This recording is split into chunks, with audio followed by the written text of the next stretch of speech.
સાહેબ બંદગી, સાહેબ બંદગી, સાહેબ। તો સદગુરુ કબીર સાહેબે ધની ધર્મદાસ સાહેબને 20મો જંત્ર કહ્યો। સાંધશો શું ઇન્દ્રિયો, સાહેબ કહે છે ધર્મદાસ સાહેબ,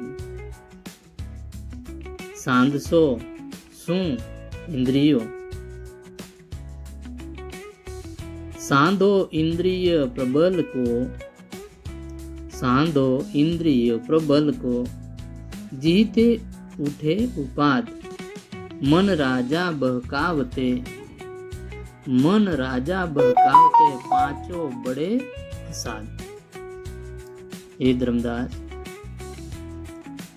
હંમેશા પોતાની પ્રબલ ઇન્દ્રિયોને સાધવી, હંમેશા પોતાની પ્રબલ ઇન્દ્રિયોને સાંધવી, સંયમમાં રાખવી ધર્મદાસ।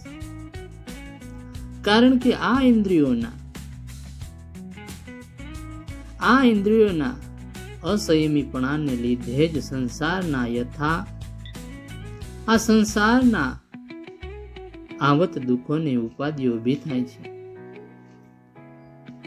હે ધર્મદાસ, આંખ, કાન ને નાક ને જીભ તથા ત્વચા, આ પાંચે ઇન્દ્રિયો ઘણી દુષ્ટ છે ધર્મદાસ, અને તે મનરૂપ રાજાને હંમેશા ભરમાવ્યા કરે છે ધર્મદાસ। એ ધર્મદાસ, 5 ઇન્દ્રિયોથી પ્રબળતા ભયંકર છે, તેમની આ પ્રબળતા સંયમ દ્વારા નષ્ટ કરી અને વશમાં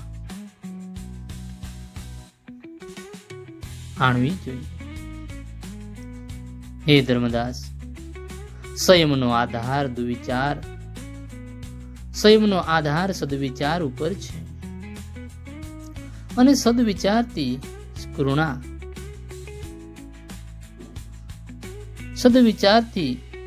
સ્ફુરણા માણસમાં ત્યારે થાય છે ધર્મદાસ, જ્યારે તેના અંતરમાંથી અહંતા મમતાનો નાશ થાય છે। અહંતા મમતાનો નાશ થાય, સ્વાત્મા પર કરવો જોઈએ। હે ધર્મદાસ, તેથી સદવિચાર જાગશે, અને સદવિચાર જાગૃત થવાથી સંયમ દ્વારા આપણી ઇન્દ્રિયોને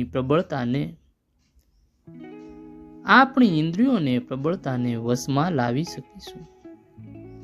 હે ધર્મદાસ, ઇન્દ્રિયોની પ્રબળતા નષ્ટ થતા મન રાજાને ભરમાવવાની એમની દુષ્ટતા આપોઆપ દૂર થશે ધર્મદાસ, અને મન આપણા કાબૂમાં આવવાથી આપણે પરમ સુખી થઈશું ધર્મદાસ। સાહેબ બંદગી, સાહેબ।